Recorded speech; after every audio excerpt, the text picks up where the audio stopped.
What's going on, people? How's everything? That's good. That's good.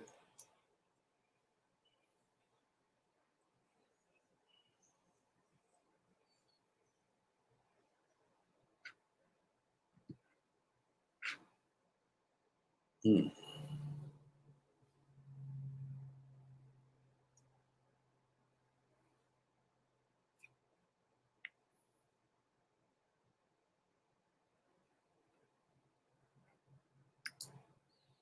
What's good, Mark Thompson? Surround the Reynolds. Row. Tap In Productions. How's it going? Y'all ready for this Survival Saturday? It's gonna bring you some fresh new content. What's good, Jay Smith?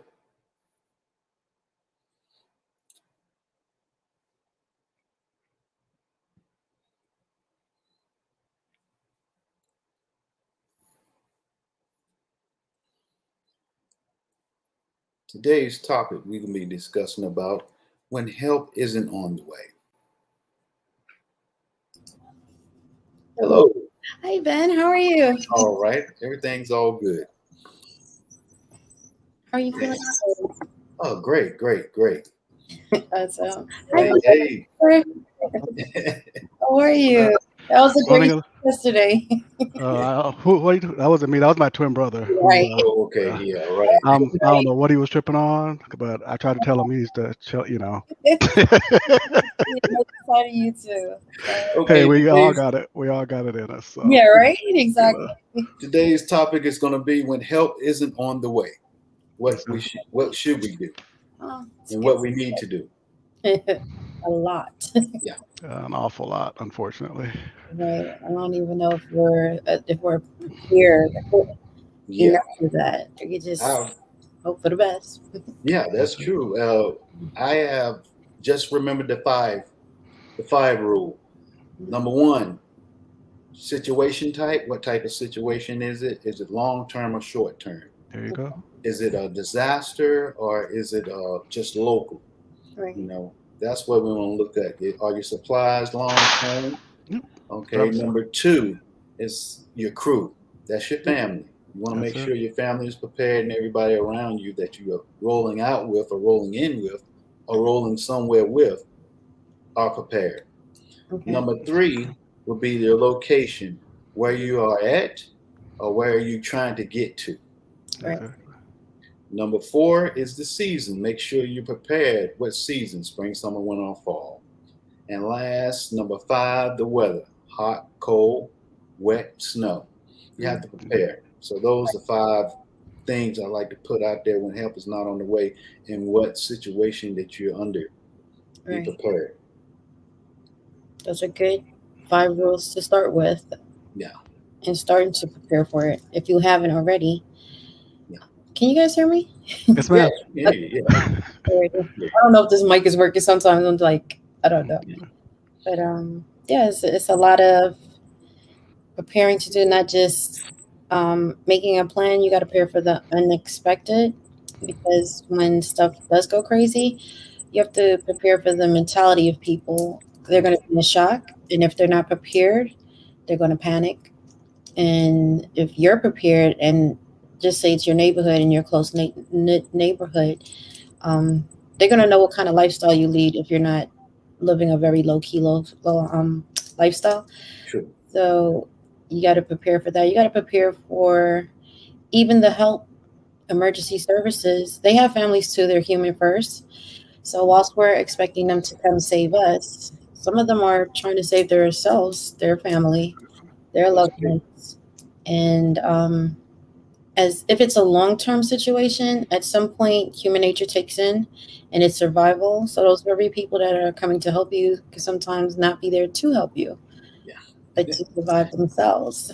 Exactly. You kind of have to not trust anyone except for the people who have prepared like you. If you already formed a community and you guys are on the same page, exactly.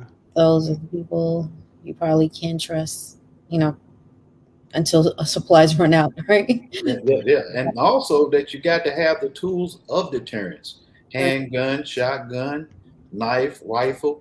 Those are the tools that you want to have, and you want to avoid crowds also, because you don't know what kind of crowd that you might run into. It might be an ambush. Somebody wants to tag along and see what you have, and then extra baggage. You really don't want to go in a situation where I need this, I need that. You got to look at all those.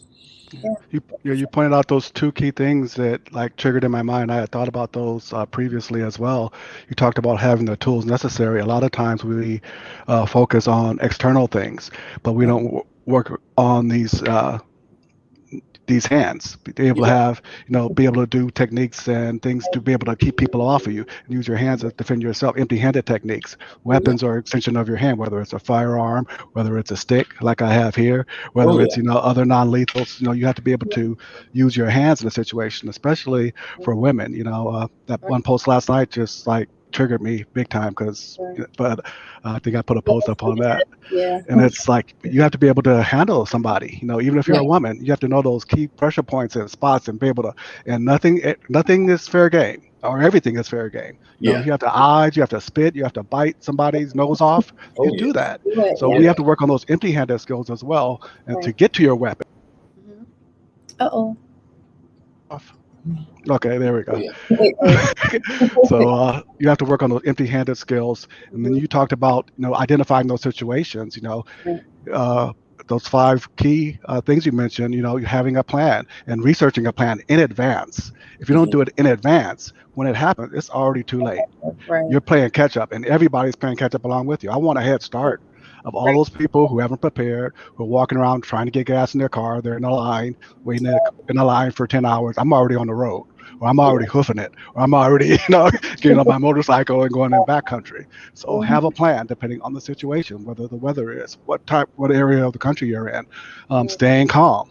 Panicking, just like everything else, does you absolutely no good. Yelling, screaming, oh my God, the sky is falling, the sky is falling. Okay, now what? And then even in a situation where everybody's panicking, even if you're not going to panic, play the part.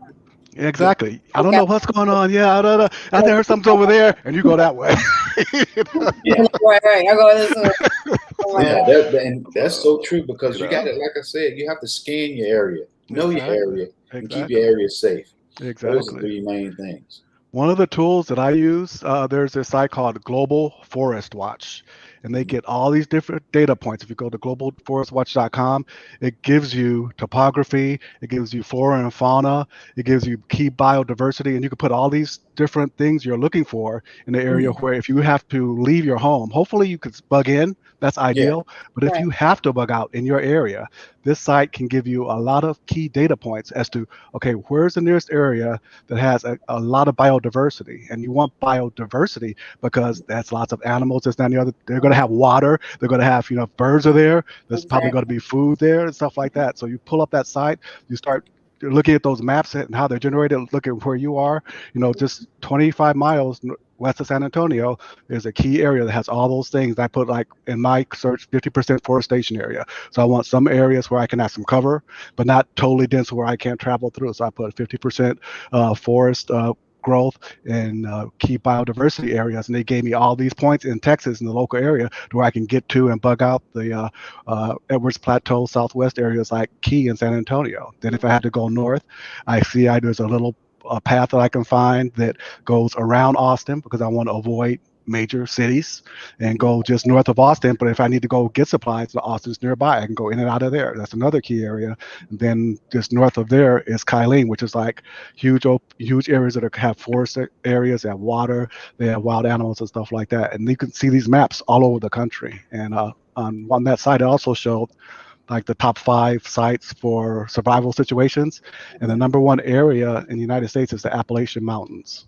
That's like a key area. So if I had to get to Tennessee, say we had to meet up somewhere, I can use that site to kind of map out my area. Where do I want to go? Where do I want to avoid? So that's just one tool that I use. But you have to have the tools necessary to get there, like a map and compass. This has a survival compass on it, and I have a local map of my area Texas in my bag at all times. Wherever you are, you should have a map, because the roads, if you're traveling on the roads, that's fair game.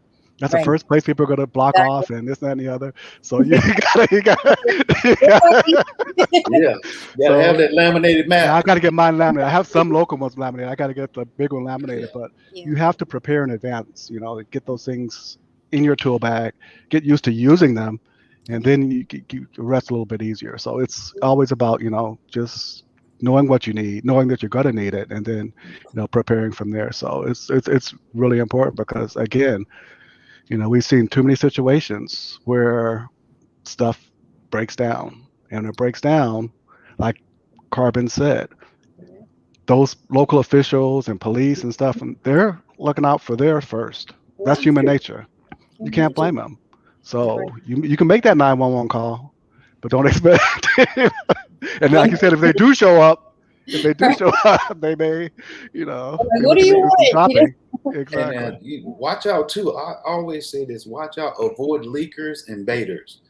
Okay. Leakers are people that leak out the information, what they're going to be talking about, where they're going, what they have, and all that. And baiters also. That means. Did I just leak? Leak? No, it's not that. No, I'm just saying somebody in the crowd could be a leaker, but also baiting people, seeing follow. Trying to get once you start following them, you're in an ambush situation. Then you're gonna come around the corner with nothing.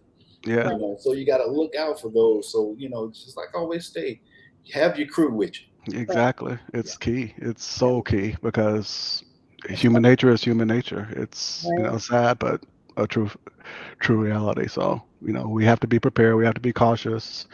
Have to be just aware of the situation you're in at that point, because everybody wants something. Everybody needs something. Everybody's in that same boat. And everybody on this channel, if they don't have it, go to kfossurvival.com. There you go. Right. There you go. You have to know where to get it. And that's the thing. It's like the resources are there, information is there. We just have to act on it. And we don't want to be in a position where, we're stuck, catching up. We just don't. That's not a good position. I'm trying to get my whole family out of California, because as a kid, I realized that, you're in an active fault zone. And if you have 10 million people in a small area that has no natural water, one or two roads in and out of the place, when that disaster does hit, it's not going to be pretty. It's not. It's not going to be pretty at all. So if you're in that area, which you really shouldn't be, you have to prepare to either hunker down or get out of it. But it's going to be, we see it over and over again. It's just a bad situation to be in. Yes. It's going to be a tough mentally, emotionally as well. The biggest people that are probably would be a problem, or for lack of better words, dead weight, will be family who are not prepared, but they know that you're prepared. You're the crazy uncle or aunt or sister or brother that has stacks of stuff inside the house, and they're looking at you like crazy all the time. Like, what are you doing? When stuff hits the fan, it's phone calls. If the grid is still up, they're at your door, and you have to figure, did you prep for all these people? Did you prep to take care of all those people? And at one point, you're going to have to say no, and that's going to be really difficult for a lot of people to do. And if you don't have enough stuff for all these individuals, because they're coming with family, it's not like one person. It's kids, sister, husband, kids, brother, wife. Grandmother, aunt, everybody's got the dog coming too, right? Exactly. Everybody coming. So true. So you have to mentally get yourself together to prepare yourself to say no, even to a loved one, if you can't provide for them, or if they're coming with nothing. You really got to assess what you have inside here and how you're going to move forward from that point. So you have to kind of plan for that. You got to plan for unexpected people, even if it's three extra unexpected people. Your original stash is not going to be so bad. You have this extra over here, but it's going to run out. And it's true. That's a tough situation. It's true. It's I've already been told by all my exes, hey, if anything happens, we're coming. And I'm like, okay, that's good, but what are you bringing? What are you adding? You just can't come and just A eat up little bit everything though. here and just bring something to the table, So And you that's, have to. you know what? When they say that, we actually should respond with, well, I'm going to need you to start packing some stuff. Thank you. Yeah, And, bring something. or just send it to my house then. Get it off Yeah. Amazon and send it over here. Yeah. So this is going to be your Exactly. Your storage area, meetup location. Exactly. Bring a couple, 5-gallon things of water with you. Bring this with you. Hey, that's the bare minimum. It's this RSVP list, which we have to have in order to get in the door. So, that's the cover charge. A generator, anything. I don't care what you go. Something. Yeah. Look under the barbecue, empty-handed, right? There you go. That's Shout out to Big Fish, Little Boat, Right. Paris Big Eye. Fish. That's a I good didn't one. even. I have it on the wrong thing. Okay. I don't have my CB, comments on Devil there. I'm Road. sorry. I thought it was just us for a minute. I know. I was too. I'm like, nobody's in Good here. name, so flip back. What's $2. up, everybody? What's up? Gunslinger Peanut. Yeah. Like, welcome everybody here. How's everybody doing? Probably did. Yeah. Yeah. So, So, like I said, go check out kfarsurvival.com. yeah.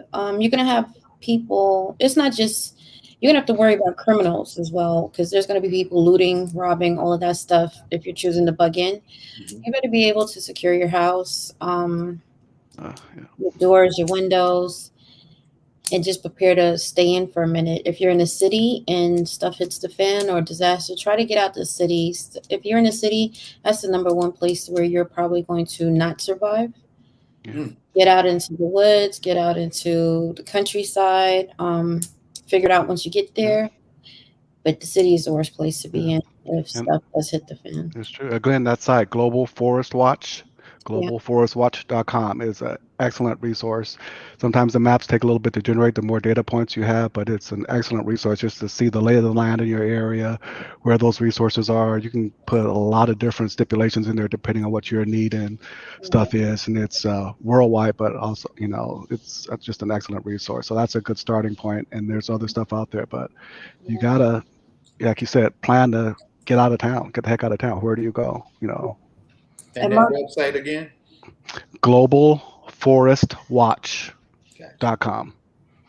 And it basically all the resource that they do for the the nature department, United States, they take all those data points on flora and fauna, water, air, availability in areas. They collate all that, put that stuff in the database, and you're just basically pulling all that raw data that we're paying for tax dollar wise to be able to take a look at it and put it on an active map. And you can make so many different iterations or types of maps from that and just figure out your best routes. They give coordinates. So if you had to navigate from where I'm at to another point, they have global coordinates that you can use your maps to be able to get there. So it's just a really good resource. So it's just to kind of get you started as to kind of figuring out where you are, where you want to go. So for Mark asked a question as to how do you store large amounts of water. There's a bladder.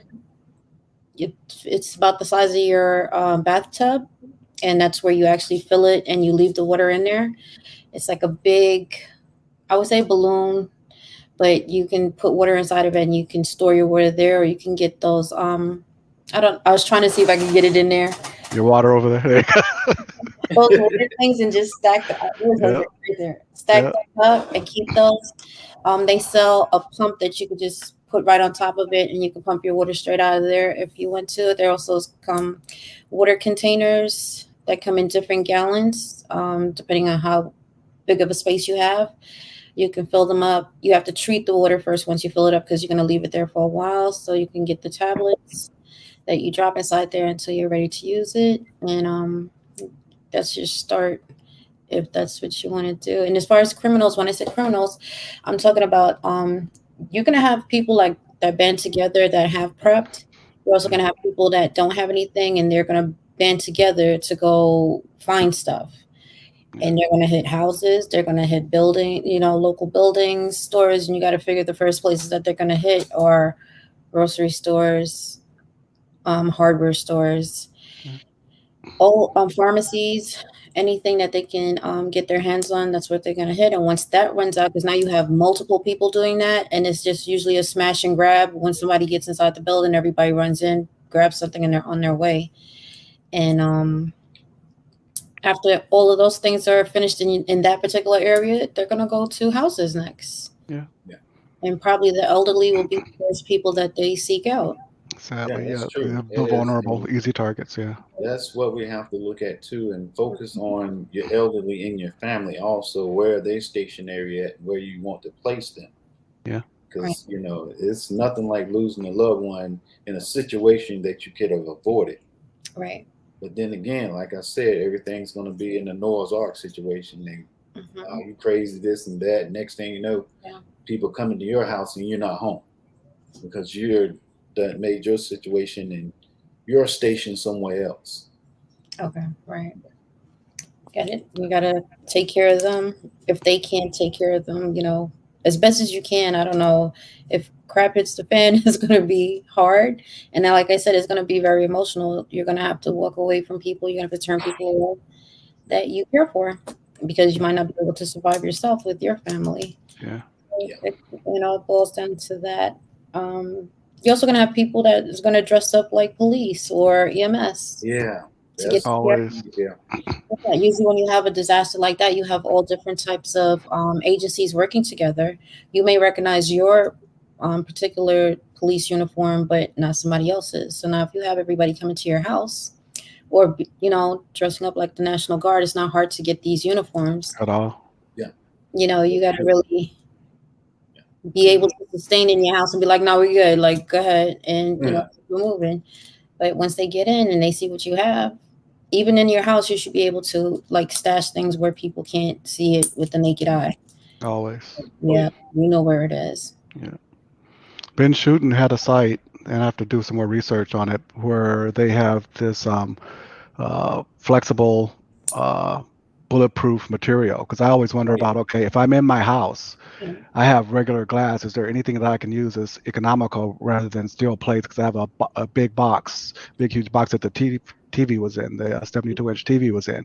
I put a steel plate in there, but that's just one area. So I could have bullets aren't coming in through there. But if I could have something that I could put, up Mhm. quickly or just to kind of reinforce the glass, make a safe area or a safe room, that could be something that you may want to consider if you're going to be holed up in any area. So looking at ways to, like you said, reinforce your home, reinforce your doors, because people are going to be trying to do these smash and grabs. So, it's best to keep them out if you can, but you also have to worry about them firing in there or firearms into your where you're holed up in. So just ways of just protecting yourself. There's a material that's like the tinting material, but it's Exactly. bulletproof. Exactly. You can put that on there. But also, you need to get like a suturing kit. It comes with a little rubber thing that shows you how to suture a wound, a cut. You need to get those things. You need to have a blood pressure machine or whatever your ailment is. You need to have those things in your house already because you're not going to be able to just go to the hospital. Yeah. And then you have to prepare for things like if you do have a fire, do you have your fire extinguishers? That's a Your big fire thing. bucket. Fires are one of the biggest thing. You don't want to burn out your bugging station. Exactly. Definitely. Exactly. And when you get those, you really need to pay attention to them because they're different ones for different uses. I think it's A, B, C, D, ABC. E in certain countries, and there's F. And then Yeah. there's the water, there's the carbon, there's the foam. Yeah, I'm forgetting the other two what they are, but they're different uses for different ones. They go by a color code. Yeah. The water is a bright red. I think the carbon is black. There's yellow and some. Anyway, they'll let Yellow, me. I think it's electrical, I believe. Yellow's electrical, I believe. Yeah. Yeah. And so, and a lot of us have those in our homes. I have 2, 3 in my home, 1 in my car. But when's the last time you looked at it? You need to be looking at those, making sure. Make sure they're in specs. Exactly. Looking at that thing, Go make to sure grab and know how to use it too. Because like you said, if you're in your home, say a lot of people, the first thing they go to is candles. I hate candles because Right. that's an extreme fire hazard. You don't want your bug in location burnt down to the ground. So you have to be able to put out those fires and protect, what you have in there by having those things readily available. So fire protection is huge. So that's a good point, Carbon. Yeah. Just have a bag of sand. Yeah. Quintavious knows how to clean, pack, and stitch wounds. You should come on and do a class, Yeah, Quintavious. Yeah. Yeah. that's a key skill because Right. say you know whether you get shot or you know Yeah. cut your foot on a nail or whatever else you're out. You know you have to be able to do those type of things in order to maintain Yeah. you know True. your health. Yeah. Ben, you should bring him on and we could do a class because you can actually buy the kit. I can see if Ampu could get it on his site, but there's a kit that comes with everything. Hmm. So when he does the class, you could just kind of go along with him on the class. And that's a good question. What type of yarn do you use for stitching? They That have would be different types of sutures. The nylon, some that absorb, some that don't absorb. You know, okay. so that you have different types. Usually, I want to use something too thick. It depends on the type of wound or what you're. If you're going to actively be walking on it, you may have to use a little bit thicker thickness of Yeah. your suture material. So, but in an emergency situation, you're not going to be Shoestring. really. You're going to whatever. Yeah, whatever. Whatever you Running could. with a shoestring on. Whatever you could get. Hey, Yeah. Exactly. whatever makes it happen. You know. And So I'm sorry, if you're squeamish, there's the staple gun that yeah. is a Yeah. lifetime use. It's Mm. sterile. You can use that. You just Yeah, need to have like those things inside there. Get a temperature. thermometer. I'm sorry, thank you. Yeah. Thermometer, the The digital, forehead reader. right? So, Or even the regular ones, like I said last week, put it under their arm, do an axillary because sometimes it's hard to get people to hold that. You put that under their arm, take it until it beeps, and then you just add a degree to the whatever temperature that is, and you're within range of what that temperature is. So, yeah, you definitely want to have that. You want to know if somebody's running a fever, they get a cut and they start running a fever, you want to head that off, you right. know, in advance. So, another thing too, we were talking about. I thought about New Orleans again. People who don't have power and they're on ventilators. Hmm. How do you maintain, how do you breathe for a person for any amount of time? I don't know if any of you have done mouth to mouth. It's exhausting. You can't do that for more than I'd say 10 minutes. 10 Mhm. minutes. So they have those kits that have the little ambu bags, respirator bags that you can use in a pinch. They have different size masks for infants, neonates, and adults. So you can do that for a fair amount of time. You have two So they hands and don't you have just the put your. foot pads no more like in the service? They don't have what? The foot pads. You remember how you could put the mask over the person's face and you Yeah, just, they still have your, that. To me, okay, it's easier with your hands because you can okay, control the amount of ventilation that you use, okay. and they're fairly easy to use, and those can be lifesavers because if a person is not breathing and you're not able to oxygenate them, and usually you can keep them going for quite a bit of time even without supplemental oxygen, especially if they already have a heart rate and they're having issues breathing. So uh, getting those things and learning how to use them, when to use them, can come in handy because when the power goes, you're in an emergency situation. You hate not to have some of those tools on you. Right. Yeah, and I look at Big Fish, Little Boat. He was talking about we need to talk about physical fitness. I always tell everybody, get your bug out bag, bug in Hmm. bag, whatever you decide, vest, whatever, and get on a treadmill with it. Hmm. And I just actually swing. started doing that. When you said that, I actually started doing that. I put whatever firearm across my chest and put my bag on, just start hoofing it. Just boom, Yeah, boom, boom for, 15, 20, 30, 40 minutes at a time. It's yeah. because once you start having that weight on your back, Hmm. that's gonna be that's gonna test you. So Oh you yeah. want to be able to maintain some level of endurance when you're getting out, and you have to get to a certain point by sundown or by people are following or this, that, and the other. So physical fitness is key, and you don't have to be you know Olympic No. shape, but you have to be able to, whatever you're carrying, you have to be able to carry it. So again, planning what you're going to carry, how you're going to carry it. Make sure you have those bare minimums because, as they always say, ounces on the back or pounds on the leg. You don't want to be carrying extra stuff that you don't need. So Yeah, you got to plan. that's so true. Yeah, you do. Coy made a good point. He said, 3-inch, what is it, screws in your door to secure it so it's harder to kick in. It's Oh yeah. reinforced. Yep, definitely. Definitely. That's a cheap, inexpensive, and good way Yeah. because, if they kick through that, it's going to take them some time. So you have a warning, so you can go ahead and be prepared. So if they do get through, you Mhm. know, you go ahead and Yeah, do what they you would need to be do. exhausted. That would just be, they'd just be a target by that time Yeah. Mhm. once they That kick way, that door open. Yeah, Delray Dan had mentioned putting a bell over your door so you can hear when the door opens. That was a really good idea. Yeah. I did get this thing. You put it at the it's like a doorstop. Oh yeah. It's like Yeah. that. Yeah. But when the door opens, when you press it down, it's Hmm. gonna make a loud noise. I just want everybody to know now. Okay. Yeah. And That's the good. door opens and you're upstairs. Ooh. That's- You're gonna Hey, sleep, that's you're good. gonna crack, right?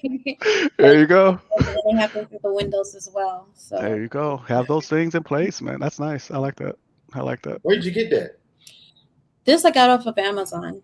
Okay. Right? So they come in different packs, and you could just wedge it at whatever doorways you have. If you have a back door, front door, side door, any kind of door, somebody pushes it open, and it just sets it right off. There you go. FreeFallSurvival.com. It has rubber at the bottom, so it So it stays. can't Wet. doesn't slide. Good. Right. And then your animals, your pets. Hopefully you have a dog. I know anybody comes to the door, my dog. So be Right. it, but if you're not alert and paying attention to that, if you got your headphones on, it does you no good. So pay attention to if you have your pets. They're first line, one of your first lines of pre-warning. So use those things. And also make sure you have stable communication. Yeah. That is a must. Make Yeah. sure you have your batteries, everything charged. Check it daily when you wake up. Yeah, there you go. There you go. There you go. Thank you, Carbon. Thank you, Carbon. Another thing to have is actual landline in your house. Yeah. That's an important thing to have. If anything does go down, the grid goes down, the cell's not working. If you don't have a bug out, not a bug out, a two-way radio, a ham radio, or anything like that, a landline will help you out a lot. That's still going to work. If you I need to get that out of mine's in the closet somewhere. I need to get that plugged in. So somewhere. That's a good. I think Good point. next we're going to do a video on a clean phone, how to set up a clean phone, because Yeah. that's one thing I want to show everybody. That way a phone could be used off Wi-Fi without even having service. Yeah. Speaking of cars, make sure you have a gasoline carrier and a pump. I forgot what you call it. That's sitting over there. But a siphon. A siphon to, in case you bug out or you run out of gas, or if there's no gas at the gas station, you might have to borrow some gas from some cars that's running around there. Make sure you have that in your car just to throw some extra gas in your container and keep moving.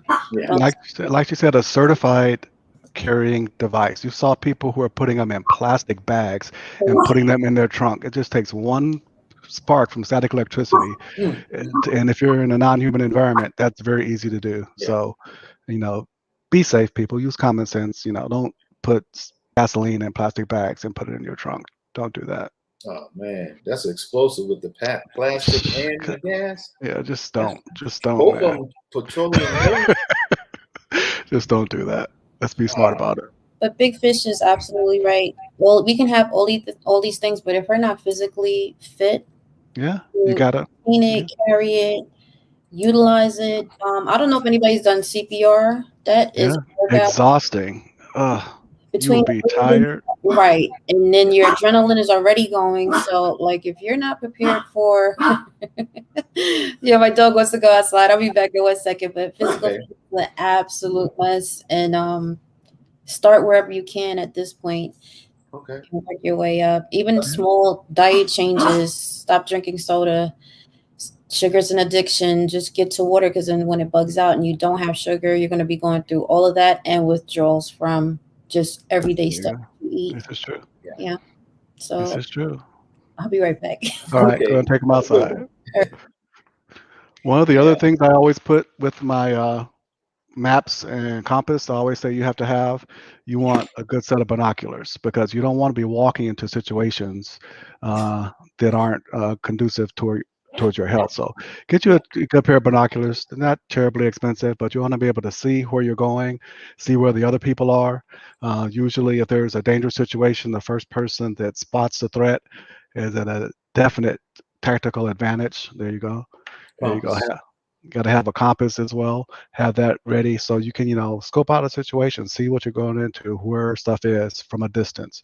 Do your surveillance, do your recon. So I have old eyes, so binoculars definitely come in handy. There you go. This here flashlight, I tell a lot of people it's a must to get, because it flashes green.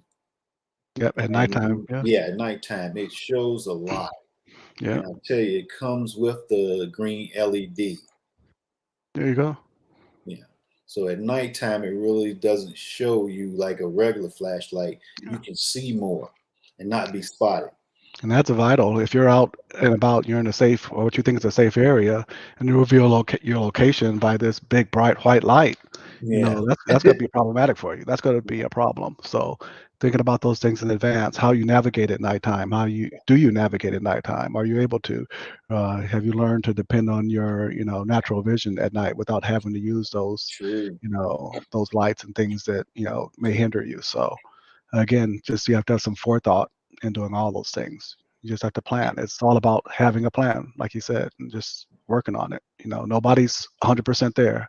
I'm nowhere near that, but there's always stuff to learn. You have all these excellent resources like Ben and Carbon and tons of people out there who have a wealth of information, and we need to continue to share it because we're all going to be in those situations, and it Yeah. would be nice if people share their areas of expertise so that we all can be able to get to a safe spot and be able to be safe and keep our friends and family safe. So that's Yeah. important. Sharing that information is key.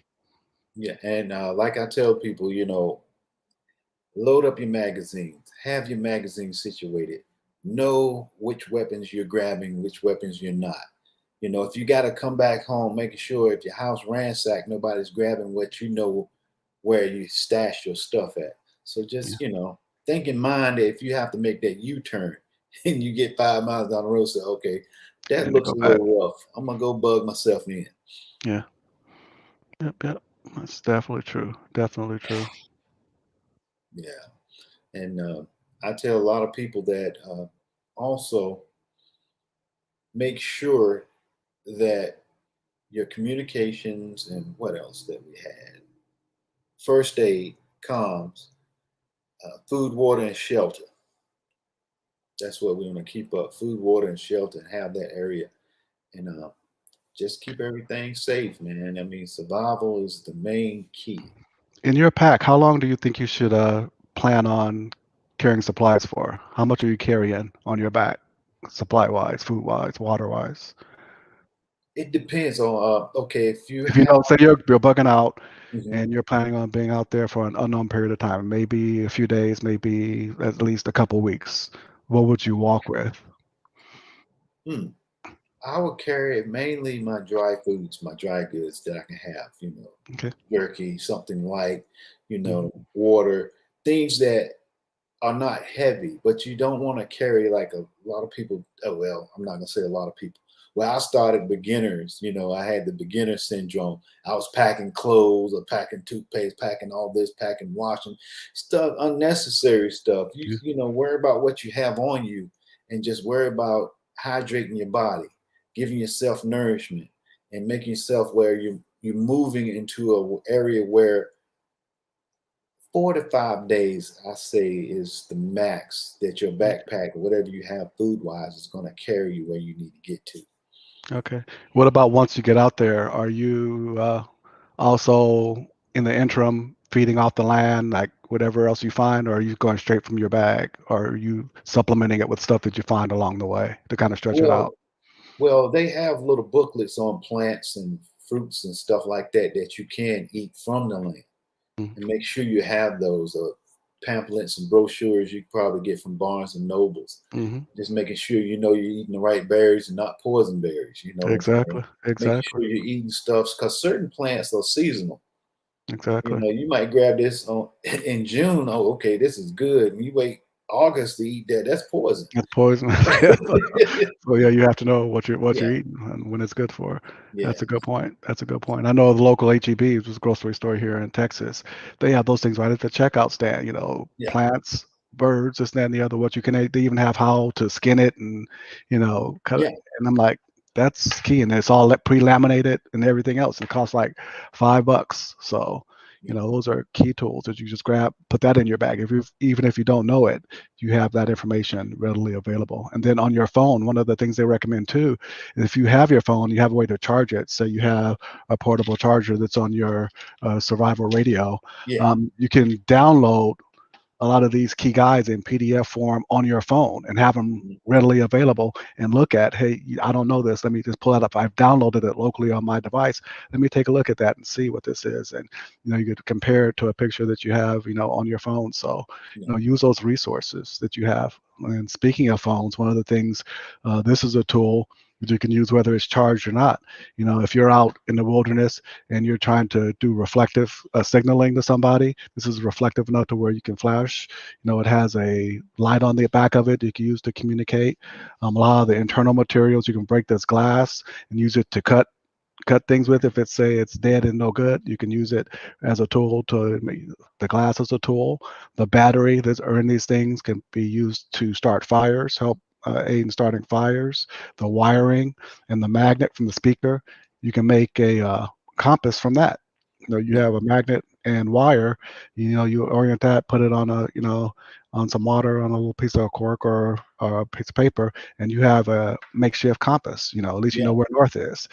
So we can use tools, stuff that you have. If you have spare phones, you can use these, even if they don't have an active plan.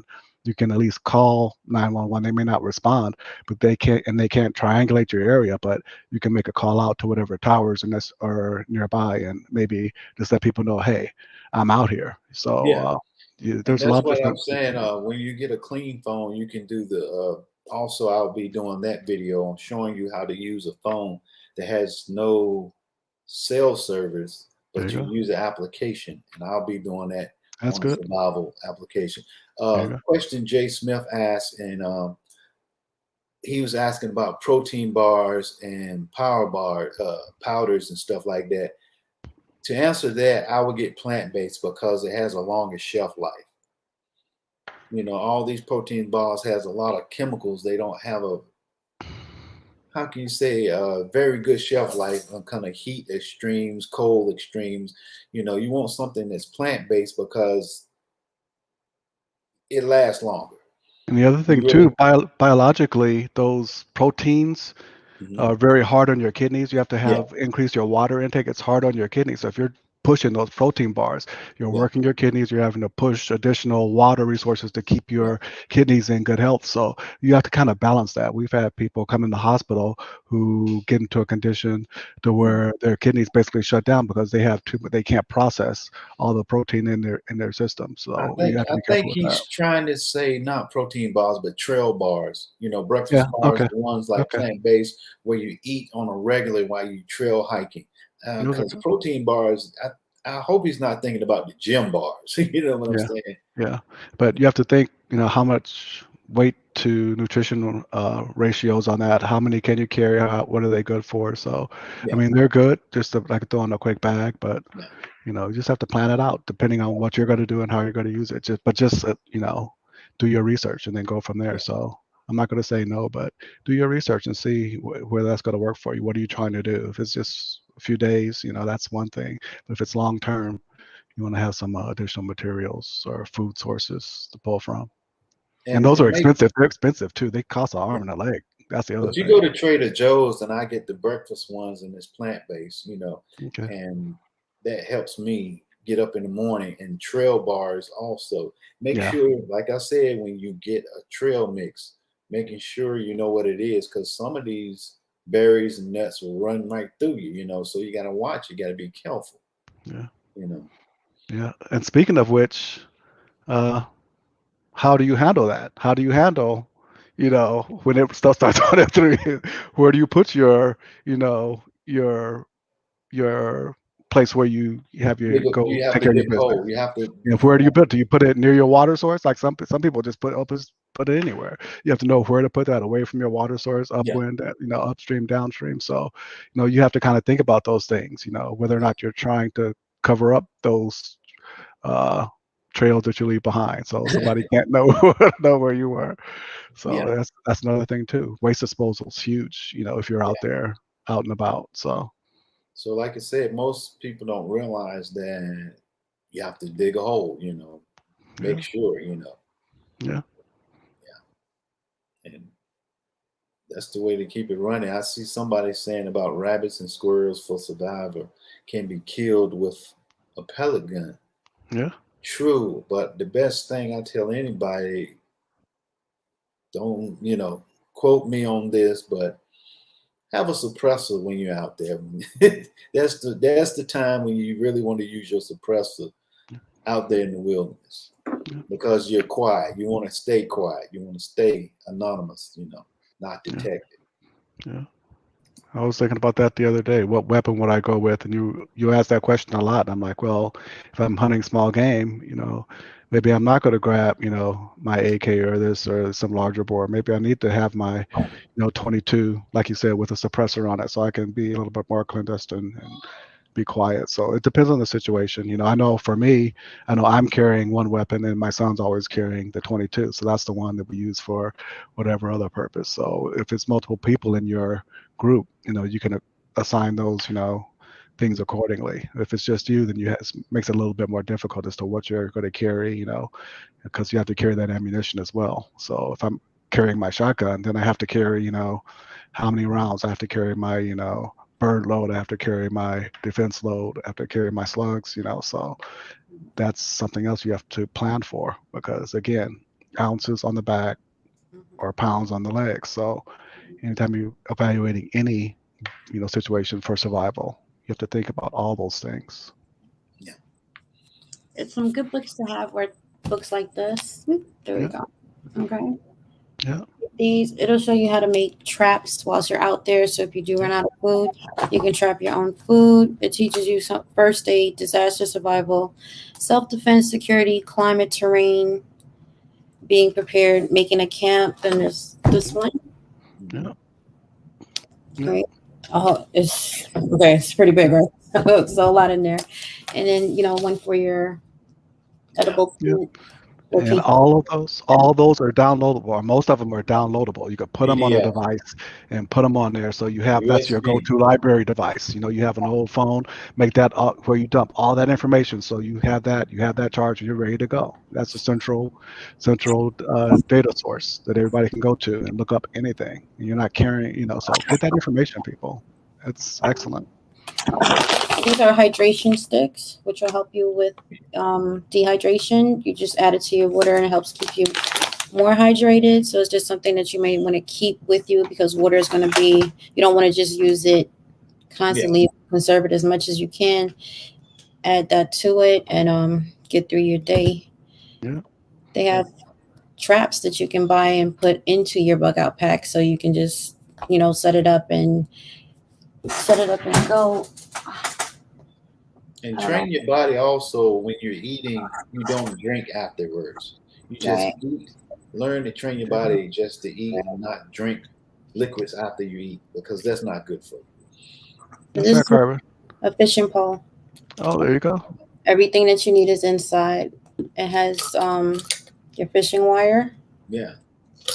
The bob. I don't know the name of all of these, so you can help me out with that. I know. Right. A whole bunch of different hooks for different types of fish. I think the smaller ones, the larger ones. So everything is inside there, and the actual tube is, because it has the a rubber piece around here. You can turn it into the actual hole that you're putting it back into. All these little things, the hooks. Your lures, yeah. I don't know if you can see it with my nails, but it's like different hooks. There you go. Yeah. These little shiny things for the big one. Yeah. There you go. All kind of lures. There you go. Just all in one little thing right here. So that's easy, light, throw it in your pack, you're set, So let the people know to get on out there. If y'all got those tents, and get those ready. Get on out there. Go to a always park. have a tent. Even internally, like I think I talked about this last week too, when they had that power outage and it was, below freezing temperatures. You could put up a little pup tent in your living room, everybody get inside there, and that conserves your heat. So then you're practicing those, those skills that you can use out in the wilderness as well. Have, a thermally rated sleeping bag. So if you're in an area where it's getting below certain type of temperatures, you're ready to go.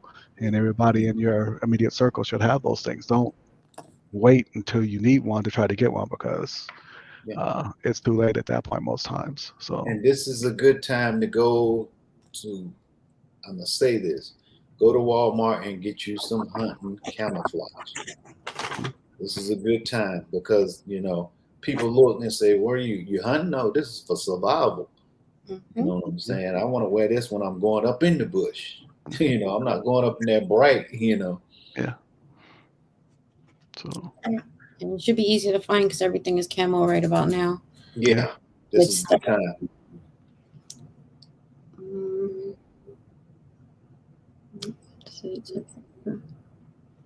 I don't know. I say if you're in the city and right now, a good time for people that's in a big, large city would be how to map themselves around, for exit strategy. Yeah. That's, that would be a good thing to do and get to your highest point, get to your safest point, Try to stay away from flat land. Yeah. Always stay away from flatland. On my travel points, I try to avoid those areas. I try to stay in at least 50% forested areas, not more than that. And I practice to tell my son to do that. I'm like, okay, how are you going to get from here to your high school? Show me on the map. Show me your coordinates. Show me the best route, not taking the main streets. And okay, knowing that there's hills and this and that in the way. So try and map that out and then do it. Show me which way, how you're going to do that, because that's key. You don't want to be walking on the main road in a situation like that.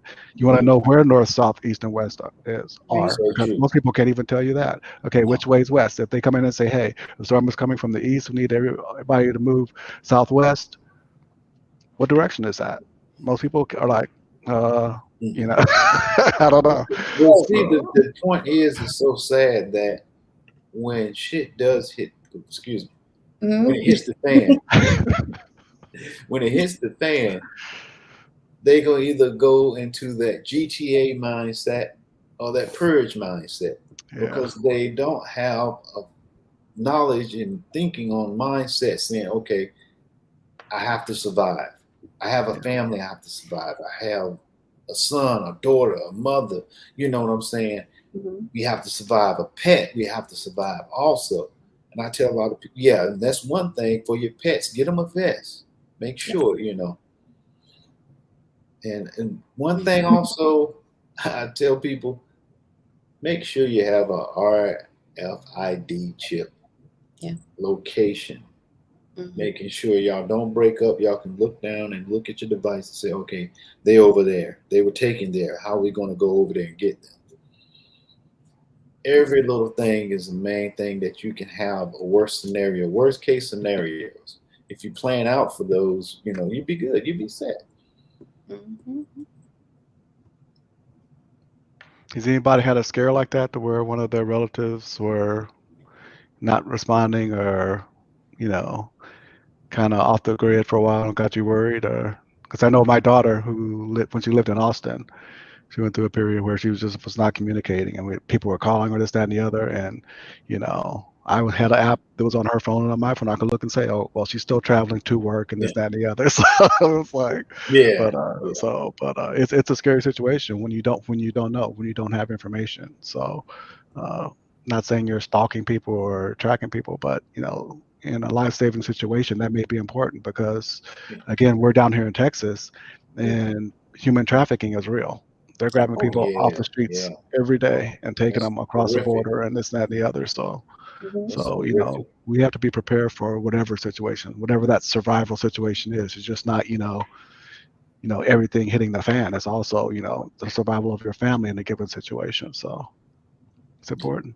It can happen. And you have to have that mindset. You have to, as nice as I am, I will kill you. We have no doubt. But you have to have that mentality. People I know a lot of people, very close friends, loved ones, they're like, I could never take a human life. It's like, I don't want to. Yeah. It's not something I'm looking forward to doing. But like you said, if push comes to shove, the device is taking your life. That's true. But we have to have that mentality. It's you or me. I'm choosing me and my family every time. It's not brutal. It's nothing personal. Like they say, it's nothing personal. So we have to all be able to be capable of that, because people are capable of doing that to us. So we have to be prepared for that. Yeah. you have to have that mentality. If you don't, you're not You're, gonna get. yeah, And, you're a victim. You're yeah, a victim at that point. at that So point. I'm not in the victim business. So Yeah, exactly. Exactly. It took me one time to be a victim and for that. I was like, exactly. oh, this is how we're doing it. Okay. Turn the other cheek. Yeah, Those Negroes no, are gone. Yeah, that's past. That's yeah. we're not doing that. And Only that's where you have to be when it hits the fan. I mean, Yeah, you have to have that mindset. yeah. It's survival Saturday. You have yeah. to survive. It's true. I think we take it a little bit lackadaisical in our community, but other communities are so advanced in this than we are. Oh And yeah, I'm not helping them because they're ready. Like, people are going to be forced to go to FEMA camps because you're not prepared. You can't even Mm, feed your family. So eventually you're going to get to the point where you're going to go, because what are you yeah. going to do? Let your kids starve? yeah, Nobody's going to do that. yeah. Prepare yourself now so you have an option to not go and have whatever, have somebody dictate your life. Same Oh thing yeah. with your security. Stop waiting for people, other agencies to become your protection. You are your protection. Yeah. You are your family's protection. Don't give somebody that much control over your safety. Yeah. Be proactive in your safety, in your survival, in anything that you do. Even if it comes to friendships or relationships, be strong enough to walk away and say, this is not for me. You know, Right. survive whatever it is that you're going through. We survive True. every day, Yeah. and little things. Apply that to if stuff does hit the fan, and stuff does hit the fan. Katrina is a clear case of that. After Katrina, we just had it again. Same spot. Who would think it would hit twice in the same spot? Exactly. And Yeah. some people still weren't ready. Yeah. It's Weren't not hate, just can't carry dead weight. Simple right. as that. That's another thing. Some people are not in a position to get ready, but do your best that you can to, you know, get yourself through something. Training is a big deal. Learn CPR, learn how to whatever, stop the bleed. So not so suture, a cut, a laceration, whichever. CPR, it can save someone's life. I Speak, actually did have to use that, and doing it was not the problem. It was after the fact that that scared me. It was like, wow, what if I did this wrong? yeah. It's not Got funny, there. but I have a habit of laughing when Yeah. things are a little crazy. But at the end of the day, it's like, what if this person didn't make it, right? Yeah, I'm glad I had the training and I took it all the time. I got recertified. Do it. You'll be surprised that something could happen and you just jump right into it. So I You'd be got a surprised question what you for can both of do. y'all. Yeah. I got a good question. How do you tell people to stitch themselves or put on a splint, or how you go about training for that? I tell people, just imagine if you're stuck in the middle of nowhere and help is not coming. You're your only help. What the hell are you going to do? What are you going to do? this Do is you where want to be in a situation to where you are just stuck and just you bleed out and get an infection?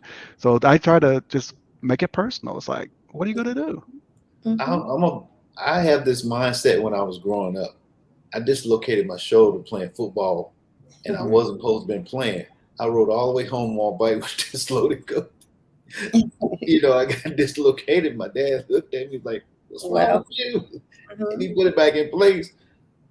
And as a child, you looking like, okay, what my parents gonna do? Am I gonna get a beating for this? Mhm. Yeah. But my mindset was on something else than the dislocated shoulder. Right. It's So like, when I say with this survival, you have to go to that mindset. Yeah. You know what I'm saying? Okay, I got to prepare for the next day to get to here. Right. It's just like me coming to Houston, 13 hours. No, it's not. It's getting there to see everybody. Right. It's not the trip. It's just getting to point A to point B to me. Mhm. And I think people need to learn to have that focus. Yeah. You know, why do you think they don't though? Because a lot of people don't. Carbon talked about those survival camps. I To me, that whole image of a bunch of people being in an enclosed area under control of an outside group with no control over when they eat, what they do, how they move, this and that and the other, that is frightening. Historically, that is a bad situation to be in. And if you look at the topography of a lot of our communities in the Black communities, most of them are surrounded by 3 railroad tracks, Yeah. which can get people in and out in a hurry, so they can evacuate you in and out of those areas and take you to these so-called survival camps. I'm not saying it's going to be something to where they're trying to Concentrate. purposely exterminate people, but Mhm. when you're in those type of environments, you're basically giving up all control, hoping that somebody else is going to look out after you. To me personally, that is the worst situation a human being could put themselves in. So I'd rather depend on me and people who are like-minded. I like to have that control, that autonomy to be able to say, hey, we are going to determine whether or Yeah. not we live, survive, how we do this, and that, and the other, rather than a governmental agency which has historically shown that they're incapable and incompetent in those type of situations. So that's how I look at it. I try And to look at history and say, hey, which one would you choose? and We that's have, so true. I'm sorry, we're a little, um, we're at fault with that too. We live lifestyles that we make everything easy for ourselves. Yeah. Whether it's the vacuum, that vacuum itself, the little thing that runs around your house, Yeah, remember, yeah. what you want to do, right? Because you don't want to, right? It's like we kind of give ourselves a disadvantage with our phones. Back in the day, you had to remember everybody's phone number. Yeah. Now, I would be in the world of trouble if I lost my phone because I don't remember anyone's number. Yeah. And at some point, we're going to get back to that stage where we're going to become less reliant on those things and have to go back to our old way of doing things for a little bit until it turns back around. But when you said the situation of if you hurt yourself and you're just there, I don't know about anybody else, but my it switches for me and I just go into survival. I have to do what I got to do. Mhm. And I've been in situations where I had to do what I had to do, and I don't think about it until after. It's like coming out of a fog. You're Mhm. like, oh shit, what happened? I'm sorry. Oh damn, what happened? Mhm. You did that, you did this. The guy had a seizure on the bus, and my partner he's muscular, so he's really, really big. And the bus, it's narrow, right? So the guy was having a seizure. And the thing is, if he dies on the bus, Mhm. that means he dies on my watch. But we were trying to get him off to get him on the ambulance. Once they're in the ambulance, it's no longer our Your death, right? responsibility. Have to explain it, the whole kit. But he was having a seizure. I don't know if he overdosed or whatever, but my partner couldn't get him out because his arms was too big coming down the thing. I just shoved him out the way. This is a big guy, right? And firemen carry you, put him on top like this, and you just pull him out. And I dragged him from the front of the bus to the back of the bus. The paramedic was like, "Are you kidding me?" And I threw him off the thing, and I was like, "Go, get out of here! Like, get off of my intake. Just get out, right?" And he did. He ended up saving his life, which was great because we couldn't do it on the bus. We didn't have anything, and it was a hot bus at that time. So once he got out, after the fact, they're like, how did you, he was 300 pounds. I don't know how I grabbed him. Mhm. We dragged him from point A to point B, but I think it's Mindset. clicks in your head Yeah. and you'll be amazed at the things that you would do Amen. once you know you have to get out of a situation or survive. And if you It don't just have that clicks. instinct, put yourself in some instincts where you have to Thank you. turn that switch on. That's Yeah. that's powerful. That's so true. I Yeah. had some dislocations in my shoulders. But you did it. You did it. I got him out there, and I was like, "Yeah, you have to go." Yeah, that's what I'm talking about. Yeah, That's I what had guy got cut in his face. I had to hold his face together because it was Wow. the blood it was just Yeah. blood on my uniform, everything, and just It's one, an artery up there, right? huh? you know, a It's lot an of artery vasculature that in your runs. ear. They Yeah, bleed, head bleeds, facial bleeds bleed a lot. They Yeah. just, and yeah, if very I didn't, notorious. once I applied the pressure, I had to keep it there. So I had to get on the gurney on top of him with my hand on top of him whilst we were flying down the hallway to get him to get stitched up. Mhm. And knowing if I took my hand off, this kid was gonna die. You know, once you get into those things, I think for me, in my thing, it just clicks for me, and that's why I said I will kill you at the end of the day. If it comes down to it, and I have to do this or that, Yeah. that's getting done. Yeah, it's facts. My first day of RT training, clinical, first day.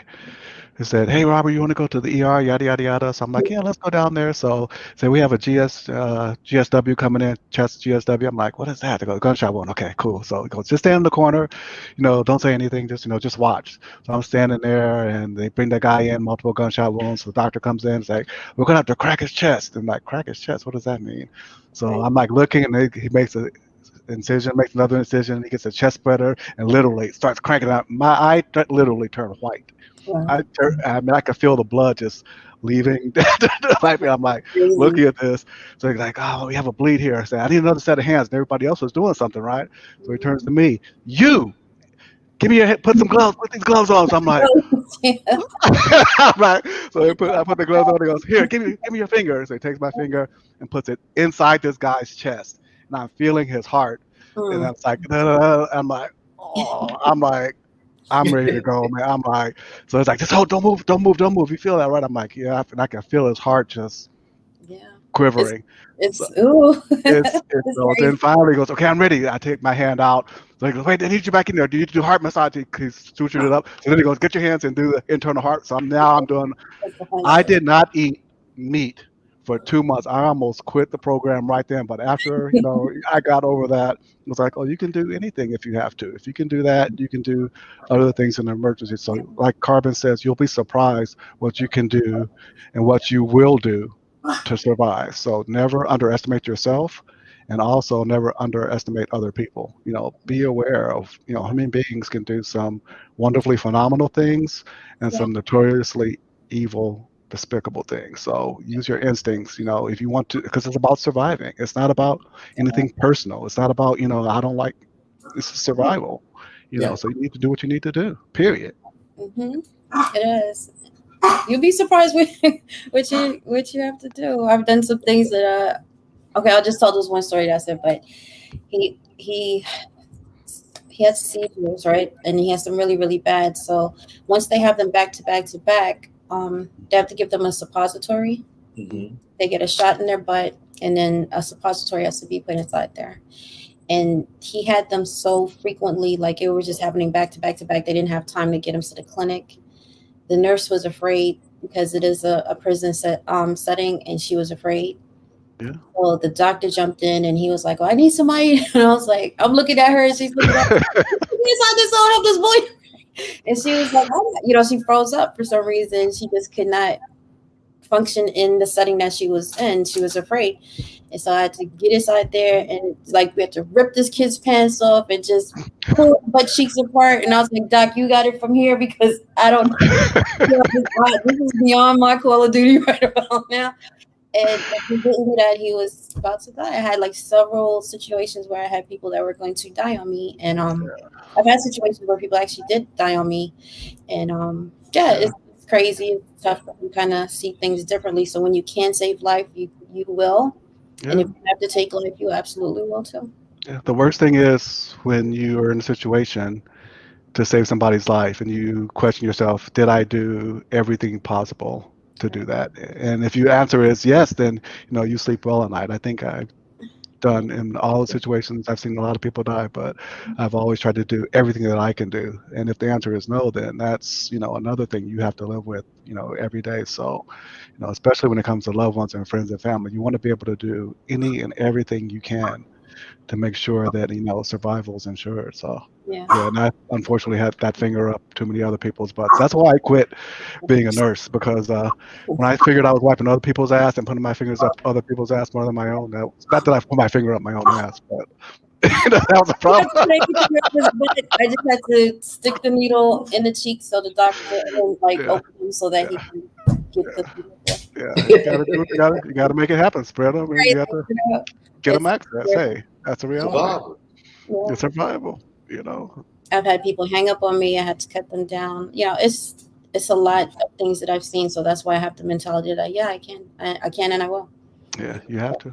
People And have all of us, you pointed out that all of us have been through stuff already. As people of color, Black people, we've been through stuff Yeah. already. So that's why I think a lot of times when the stuff hits the fan, we're not, oh my God, it's like, because we already, it's like, this is every day for us. So just being, exactly, just be a little bit more prepared, having a few more tools necessary to make it a little bit easier for ourselves, because we've already all been through stuff. So it's nothing new for us.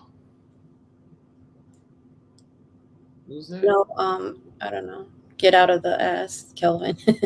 I didn't want to. But if it was your ass, you would want me to say Yeah. You literally saved his ass. Yeah, he was like back to back. As soon as he finished one, he went right back into another one. Yeah, seizures are like 3 or 4 dangerous. times. Yeah. Back to Because back. you lose oxygen to your brain, and that's permanent damage that can be done. So you need to get them out of that situation. And you may have a family member where that becomes something where you have to handle, knowing how to handle it, when to intervene, when not to. So again, there's so much information that's out there. Learn, what to do in those situations and what not to do. So Yeah. I agree with you, man. Yeah. We see so much. It's like, my first time in the service, we was on a boat and we had a small boat out. And it was nighttime. We had to save the people that were on there. It was families, we were somewhere in the Philippine Islands or something like that. And these shark fringes was just eating these people. And we had a light flashing. We had to bring these people on board. And, when you seeing that and you grabbing people, and some of the people you grab, they don't have the bottom torso. It's like, let it go. It's just really intense. And you don't really see nothing like that on movies. Like they see a shark, one shark come up like Jaws. No, it's about 5 or 6 of them hitting, on people. Yeah, it's a different story. Yeah, it's horrific. Yeah. But it goes back to survival. Just try to be prepared as much as you can. I think we're the only country that has not been placed in a survival mode lately. I think, no, I'm just saying, as like we have hurricanes, we have tornadoes, seasonal. But I'm saying some countries, they're living like that, constantly, every day, They got this militia group coming through with machetes. Next week, it might be some guys with some guns or hyenas. You just, just watching a lot of, cybersecurity footage of over in Africa, India, Yeah. One of my coworkers, system administrators from the Sinaloa area of Mexico, and he talks about all the stuff that goes on down there, and it's like so systemic. It's like the government's involved in it, the military's involved in it, this and that and the other, and it's just like every day, it could be your last day, just depending on what's going on. They decide to go into a small village, and just do whatever. Yeah, we're whatever. blessed. So we're really blessed. So we have to take advantage of that, but also be prepared that this is not a permanent situation. We're a EMP or a solar flare away from, being back in the Stone Age, because Carbon pointed out, we're so dependent on these electronic devices. One solar flare at the right direction at the right time, and all these electronic devices are toast. Yeah. So. Yep. Yes. There's people that have already underground bug out spots. Yeah, and see, that's another level. I'm not even. That's super prepared. That's another area. They got a rail system. A whole system. Especially those people who are in power, they already have places to go and meet up at, that are reinforced, like I said, underground bunkers and EMP safe. So, at least I don't have that advantage. So I'm going to be out above ground, roughing it. But, we have to kind of think about those things as well. Getting into positions to where we can have those things in place. Right. Gas mask. Get your gas mask. Yeah. Biosuits. Biosuits too, because I was talking to Carbon about that, and it's a lot of movies that you see on TV. You'll see a radiation movie. You'll see a chemical suit. But it's hard to see a biological suit, especially outdoor. Indoor, you'll see something on a movie about an indoor biological, but you won't see the outdoor biological suits. Yeah. Can you travel with those on, or are they? Yeah, you can. You can. Yeah, because if you got a CBR, that's chemical, biological, and radioactive. Buy those those plastic painter tarps in case Mhm. you have to make a makeshift ICU ward in your home. Yeah. If somebody gets sick, you're gonna want to, get that Quarantine duct back tape, with them. quarantine them into a room so the rest of the house, if you're gonna bug in, doesn't Yeah. can Yeah. get whatever that individual has, Yeah. and just set your house up if you don't have a bug out location. Yeah. Yeah. That's an excellent point. I didn't even think about that. Have an area, make it your medical, recovery area, and just like you said, say get those tarps and just tape them up. You have the clear plastic, the painter's tarps, and you just use it to seal off the doorways around You, the you windows. always leave me with something else I gotta buy, so I Right. gotta put that. When you're like preparing for anything, it's always something else. It's Yes, always it's a constant situation. yeah. It's like so. Try Yeah, to I gotta get that. your medication. Yeah. Just That's have an true. extra set on deck. I don't know how you're gonna ask your doctor for it. I just have a straightforward conversation. Yeah. There's ways to work around it, but Yeah. keep the medicine on deck because I don't know if anything happens, you're not going to be able to go to the pharmacy. And some No, people need medication that they have to take every day, that's or the thing. whatever, heart medication, blood thinners, whatever. You Yeah. need to make sure you have that as well for your loved ones or whoever. Yeah. I had another friend. He had a second family member who died because of the incident here in Texas with the freeze, and they couldn't get to their dialysis. So the one person, they lost their leg, and then he passed away. Another person passed away last week, and again, those are uncounted numbers on that incident that led directly to their demise. So yeah, having medications and treatments available. I'm not sure how you can help in a situation where a person needs dialysis, but medications you can definitely plan in advance and have those things in a bag for whatever family member, just in case they need those long term. Good to know. Good to know. And if you have diabetic people, loved ones, if you're diabetic, they have those coolers now. They range from 150 to 300. That it keeps your medicines cold. Should anything go down, you'll be able to put your medication in there and still give yourself your Insulin. insulin shots. Yeah, that's really important because if you don't have that, you got a lot of people Yeah. going to be in the world trouble. So Yeah. One Yeah. of the clinics that I manage, the applications is the temperature monitoring for refrigerators for the whole health system here in San Antonio. And you go to the TDI clinic, the Texas Diabetes Institute, and it's all people who look like us, black and brown people. It's full every time I go over there. It's crazy. So we're definitely being disproportionately affected by those type of things. So we need to prepare accordingly because when stuff hits the fan, it impacts us exponentially worse than other groups. it sure does. Sunshine, get your vitamins. If you're not going to be able to get out in the sunshine, That's have vitamins on deck. Even if you do the I do protein the shakes. Flintstone. I do have the Yeah, Flintstone protein chewable.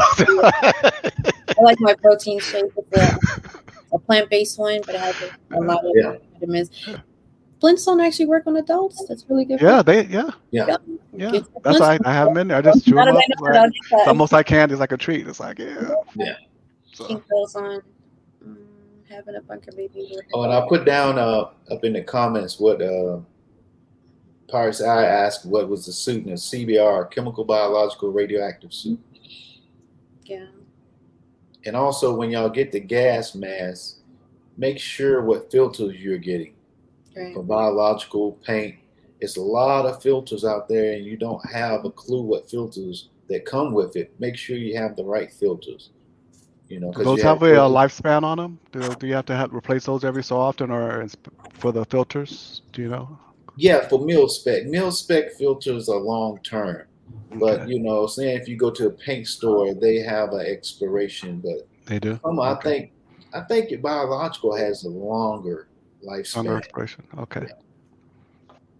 They do have expiration date on it. Yeah. Yeah. Okay. So And again, we're talking about these survival things. It's not a set it and forget it. It's been pointed out by several people. You have to go in and check it and make sure it's not expired, yada, yada, yada, make sure it's up to par.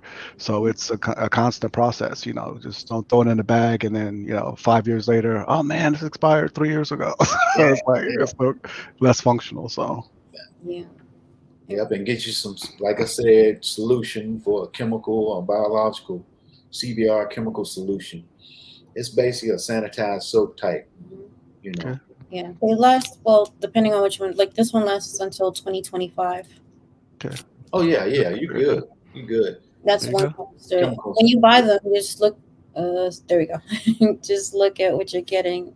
That's the Yeah. canister that goes on my gas mask. But Oh yeah, that's the real deal. Yeah. yeah, so invest in the canister and make sure you have a good seal on your gas mask. Mhm. And that one there, let everybody know too. That might be the sale shelf life Okay. that you're looking at, That's true too. because you can have those for the longest. You can go to Yeah. Army Navy store and look. Sell Yeah. by date rather, but use date. Yeah. Yeah. Yeah, sell by date and use date is totally different. I Yeah. learned that, and I'm like, wait a minute, this thing This is is 10 true. years old, but you can still use it. Exactly. Yeah. Exactly. Good point. And that's it. I think K plus Survival has a lot of stuff on there. If Oh you, yeah, but if you can't find it off of there, you can reach out to him. He can probably get it.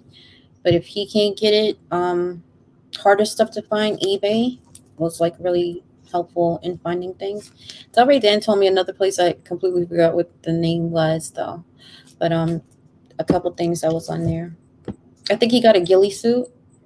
oh yeah. He was also You on know, there. over here, I just found one. They dirt cheap. It was like $49 pants and top, Oh, and I that's good. grabbed that from Rule King.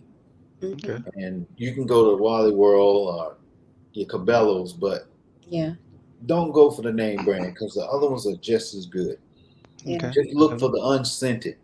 A lot right. of people getting the wooded stuff and not looking at the ones that has unscented. And that's what you want. Mhm. Good to know. It's better to be looking for bear meat than be a bear treat. Right. This was the gasket I was telling you about. Oh, there you go. Oh, okay. That's But this, huge. Yeah. Yeah. and this is just 2 gallons. So it Yeah. comes with another one. It's a little bit, the 5 gallon one. Yeah. With this one, you have to release some of the gas. You press the button here, like when you, Depressurize. Yeah. right, to depressurize. So when you buy a gas can, make sure you have one that affords you that opportunity to do that. If you can get the metal ones, great. They're kind of expensive, Yeah. but if not, there we go. Yeah. And this And is, again, and you go. Yeah. that's nice. Not a plastic bag, people. Yeah, Yeah. Miss K said having a bunker may be the way to go. absolutely, I agree. And your siphon. Oh, that's nice. I When like you that. when you borrow gas, you can go. They have ones that are electric, but you kind of want to stay away from that. If you could do it with your hand, just get it done. Less batteries, all that type of stuff. Less noise because you And kind of just want to get in and get out. Great. one thing about those bunkers, make sure you have the ventilation vents set on, because those things are hard to turn. If those vents up there are rusty, you in a bunker and you ain't got no air circulation. You just built a giant coffin. Mm-hmm. Now, are those above ground, below ground? Because I know in Texas it's hard to build anything because of the bedrock. You can't go underground very. Do they have like viable above grounds? Are those decent, worth it? Does anybody Yeah, know? blast shelters. Yeah. That's what they call them. Yeah, and then the city has some too. I tell a lot of people the fallout shelters that people don't really look for: post office, city hall. Yeah, you just go out there, you walk in the post office, see the That's radioactive true. sign. Yeah, they still got them up there. Yeah, you're right. I just thought about that. I saw the sign and everything. Yeah, Most it's like, government buildings have Yeah, a bomb most government, shelters. city that's good hall, to all know. of them, they've had. Yeah, The older churches, not the newer ones, but the yeah. old ones. See, I'm old, so I remember drop drills. I don't know if y'all remember drop drills. Oh Where yeah, the teacher would just say drop, and you had to get under the table and put your head over. yeah. Nuclear blast, we got to get under the school. Exactly. Bus. That's Like, crazy, right? this is It's wood. like it's like this was like, but yeah, drop drills. Yeah, Said you mound up soil around and above the ground bunker, so you Okay. kind of make above ground, out of sight type Okay. thing. Good to know. Good to know. Yeah. And Boo said he has ghillie suits on his site, so yeah. I am. They unscented, right? That's the ones you want to look for. Are they unscented? Hopefully they're not salmon scented. That might bring you bears. Yeah, They have, material that's unscented where it doesn't carry a smell at all. at all. Okay. Very good. That's about it. I mean, there's more stuff to talk about, but I don't know. Oh, for Quantavious, this is the staple gun. Yeah.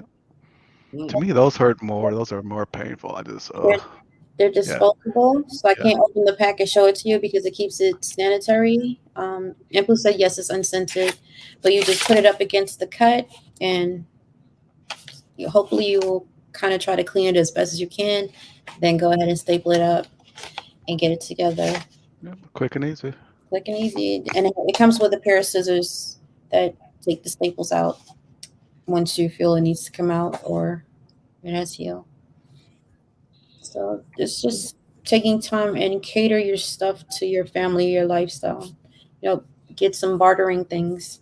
Whatever you don't have and somebody else may have, you can just trade it off. I know a lot of people don't agree with bartering, but at some point you're going to have to. Yeah. Because we're going to need each other for everything. Oh, yeah. To And survive. that's what we're working on. Right. What do you think about bartering firearms for materials, or do you think that's a safe thing to do? Depending on the person, to me, with firearms, you're kind of giving somebody ammo to take your stuff. Exactly. That's how I think about it. That's how I think about it. I just armed you to take it. The rest of my stuff. Depending on who it is. Yeah. Yeah, you give them the trigger and come back tomorrow and get the gun, something like that. Yeah. Some people may have an addiction to alcohol, but alcohol is absolutely great for a lot of other things if you don't have that habit and you can maintain it in your house. Cleaning room, when you're sick, burn out a cold or a fever, it's a disinfectant at certain degrees, What specific alcohol? Brandy's good to have, especially if you have kids. Not that you're giving kids, that's not what I'm saying, but how about just forget that part? I'm gonna leave that alone. Baby boozers instead of baby boomers. But growing up, a little bit of brandy in the milk usually helped kids that were having issues, whether it's sleeping, teething, it was a lot of things. So sometimes you might have to go back to old things like that. You can look up things like preserving your eggs. If you put your eggs in, there's an oil that you could put on top of the eggs that stops the oxygen from getting into it. So it preserves the eggs' life for you to use it, right? And then there's another way, a cold water way, where you can store them and you can keep them there for almost a year and they're still good once you put the salt in it. There's a specific type of salt that you have to put into the water, and then you let the eggs sit inside there. You take them out and you put them in a jar, another jar, and it preserves it for a very long time. These are old ways of how they used to preserve food a long time ago. With cheese, there's a wax that you put on the cheese, so it preserves it. Whenever you use it, you just cut it open and you put the wax back over it. It keeps the oxygen out of the cheese to prevent it from molding. There's so many different ways to prolong food if that's what you have to do.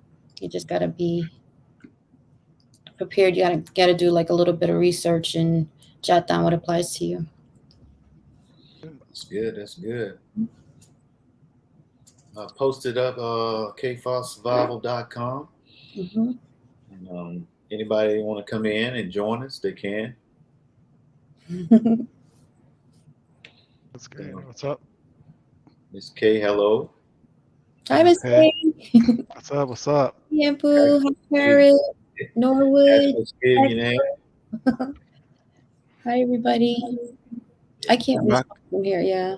I'm not going to say anything about ham and eyes. I'm not going to say it. Oh, okay. That's just, you're going to mess with it. I'm not saying that. It's been a good, successful day. Good run, y'all. Yeah, I think so. I'm really pleased on this. Oh, there's Diesel TV. Hey, Diesel. Diesel, how you doing, my man? Yeah. Come on in and give us some advice. Has anybody in the chat been any type of survival situations that they can give input or, input on? He's so silly.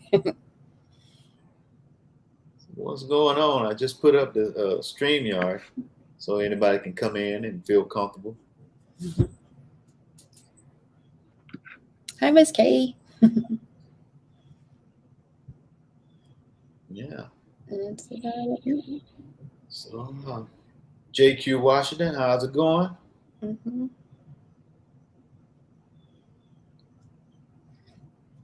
He Shut said, up. He's so retarded. yeah, so, He's slow. Don't pay him no mind. It's you right in your eye. oh man. Mm-mm. Okay. Okay. I guess that's it, y'all. I mean, Thanks for nobody's coming in. And, All right. Appreciate it. hey, Thank you for another having me. successful Thank you for Saturday. having me, sir. If Appreciate Diesel it. was here earlier, we could have actually asked him from his point of view about being your own protection from Yeah, I'm his. sure he has a lot of perspectives, good perspectives on that, seeing as he is a first responder. So, how Yeah, does he he look at is. it? Diesel TV, come on in, man. Hi, that dude D. That dude D. Okay. Yeah. What else we got? Hi, Jay Smith. Oh, we got somebody. Hey, D. Diesel. What's going on? brother? How we doing, family? What's Good. going Good, on? man. What's up, man? All right. Thanks, Parrot. So I just want to come in here real quick, man, because I'm working. But I just want to come in here real quick because I said y'all said something about if I was here earlier. What's going on? What's the topic? The topic's basically about when help isn't on the way. What do you do? Oh. So And there is your answer. Handle your business. Yeah. what most people need to realize or to prepare for is help won't be on the way. That's really what you want to prepare for, because by the time law enforcement gets there, everything is already said and done. Yeah. There is no. I mean, it is very seldom where law enforcement is close enough or able to respond fast enough to where whatever is going to happen hasn't already happened before they got there. And then a lot of times when law enforcement gets there, it makes them do what they were going to do in the first place. Now, what would you do in disaster situations? What do you mean in disaster situations like? When, you got people trying to respond after a hurricane, tornado, Resources are very slim when it comes to law enforcement, when it comes to that kind of stuff, man. Okay. Let's say a big department. Usually for big departments, you have one officer to about 45, 50 people. Mm-hmm. And it's very hard and that's the whole department. So that's not even what's working on that shift. On that shift, you might have 300 or 400 people to every officer. Gotcha. So you're talking about a big disaster that's impacting thousands of people with a 20-man shift. It's hard for those officers to get to everybody. Oh, well, in your local area, that's what I'm saying. In a local area, you just had something that hit, flooding or something. Not so, I mean, I got a family I got to care about, know. Gotcha. And then even if I was working, it's 2 officers on a shift when I work. For a small town like mine that has, man, we're probably at 15,000 people. Oh, y'all spread thin, huh? So, yeah, oh yeah. So I mean, I try to tell people to prepare to take care of themselves. Gotcha. And I try to get people to understand it is always good to help, but always make sure you can help yourself first. Thank you. Always. Right. We've been talking a lot. You've been having these survival Saturdays and stuff like that. And, a lot of people have their bags, like Black Poindexter has his bag to be able to care for other people because he has that training. A lot of people don't have that training, but you need to get training to at least be able to care for yourself and your loved ones. That's why I say the bag that I carry is just for me and mine. If I have time to run back to my car and didn't run back to you and help you, I will. But if something's going on, I'm just trying to make sure me and mine get out of there alive. You know what I'm saying? Like, I mean, as a law enforcement officer, when I'm working, I have to run towards it. But still, there's something in the back of my head to make sure I go home safe. If somebody show up with a daggone machine gun, buddy, listen. Yeah. That's real, man. That's just Right. real. Sorry, you know what I'm saying? Yeah. Hey, you can try me tomorrow, but listen, I'm sorry. You know, Yeah, everybody want to go home. The RPG, I'm like, look, I'm I gone. feel you. You want to go home? I feel you. So I That's mean, what you know, we it's need just to one of know. them things. You know, you gotta be able to tell yourself that you will survive and you will take care of yourself before anybody else will. Yeah. Gotcha. There you go. You know what I'm saying? So y'all just keep that in mind. Yes, sir. Yeah. Doesn't get more real than that. Thank you for the info. That's All right, the no problem. info we gave out. We just wanted you to see what your response was to it, and it was exactly the same thing. Oh, okay. Good. Yeah. 'Cause I don't want nobody thinking that they can rely on law enforcement, man. No. You know what I'm saying? We're there to investigate. We ain't there to, you know what I'm saying? I mean, a lot of law enforcement is somewhat proactive, but we're more reactive than anything. We react to stuff more than anything. We're proactive on the speeders, trying to get speeders and stuff like that. But laws are made to where we can't just stop somebody that's walking around with a trench coat. Yeah. Yeah. You know what I'm saying? So like we can't be proactive in that aspect. We have to wait for something to happen and then go. Yeah. Gotcha. And then when you look at federal agencies and military, their first answer is to ground everybody up and put them in a central location where they can be easily controlled. That's their answer to everything. Right. Ground you up, put you in this location, and then we'll handle it from there. And that's Carbon was talking about that. That's not a good situation either. Well, see, the thing about that is that just makes it easier. Yeah, for them. It makes it easier for them to know that you're in a centralized location, and to get into that location, they can search you, make sure you don't have any weapons on you. Exactly. You can make sure you don't have this on you, or they can force you to have, something, take the shot to come in here or do this to come in here. You know what I'm saying? And it just makes it easier for them. Yeah. You're giving them a lot of control. In Katrina, it was a foobar because you had local, you had National Guard, you had Army Corps of Engineers, and you had Red Cross. It was just, escalated. Katrina was one of those lesson learned. Yeah. You know what I'm saying? Like I said, law enforcement is reactive. We do stuff on the fly. For the first time, if y'all remember back in the day when they had that big bank robbery in LA, those guys had those fully automatic guns. Oh my goodness, that was crazy.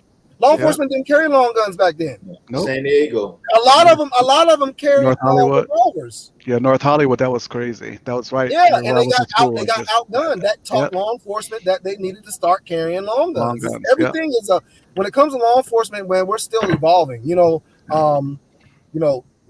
The streets have more guns than law enforcement has. Mm-hmm. Let's tell it. So it's one of those things, man. When it comes to like first responders and things of that sort, and when it comes to, and I try not to get political, but when it comes to like government, federal entities and stuff like that, they try to do stuff on the fly. Yeah, I got you. You know what I'm saying? And it's not one of those things where it's like, okay, well, if it happened over here, maybe we should do it this way, and it might work out better for us. No, they wait for it to happen. And they say, all right, we ain't going to do that no more. Yeah. We're going to do something different. Yeah. The guy who's the head of the agency for testing and development of all the vaccines, he came out and said straight up in internationally broadcast thing, it says, we are trying to build the plane as we're flying it. Listen. That's the words that came out of his mouth. We're trying to build the plane as we're flying it. So that tells you what it's about. So everybody out there, dial 119 instead of 911. You get a better response. Oh. Yeah. Yeah, man. Oh, man. Thank you for stopping by, bro. No problem, man. I'm going to get back to work, man. Y'all be careful. Okay. All right. brother. Peace out. All right. Bye-bye. All right. Okay. And just remember your firearms. Just one last thing. Your firearms, make sure you have a stash away from you. You know about it, because when stuff hits the fan, they're gonna come for your stuff. Yeah. They won't have access to theirs, Yeah. Total chaos. Yeah. Yours. So make sure you have a little area, someplace, a hidey hole. I don't care where you got it. Yeah. Have a duffel bag, plastic wrap, this, that, and the other. Boom.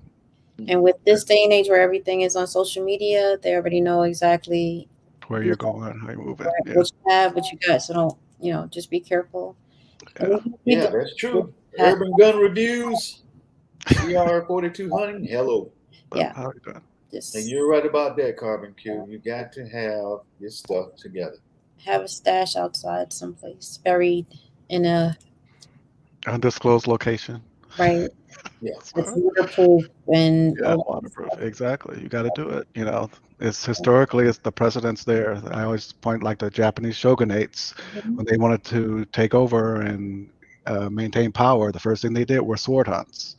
They mhm, go out and get everybody's swords, take them. If they found out you had swords and then tell them, mhm. you were done. And Okay. historically, that's been done time and time again. So yeah, don't think it can't happen or it's unprecedented. It's has happened and Yeah. possibly And will happen again. booby trap it because they have metal detectors. So put another box with just some, random stuff, whatever. And On that, and then bury it another couple feet under your stash. So if they come and across it, it's nothing. Give them a throwaway. I don't know what you want to do with that. I tell them this: if Yeah. for every gun that you have, buy an airsoft that looks like it. Once This you is put it out there, this is true. That's Yeah, a it's an stand airsoft out there. gun. yeah. There you go. So when they come knocking, oh, this is what I Okay. Okay. Yeah. That's good. got. All right, y'all. Thanks, everybody. Thanks. Peace Thanks out, everybody for y'all. coming in. Thanks for having me, Enjoy guys. everybody. Thank you. Bye. All right. Have a good one. And see you. All right. Have a good one, y'all.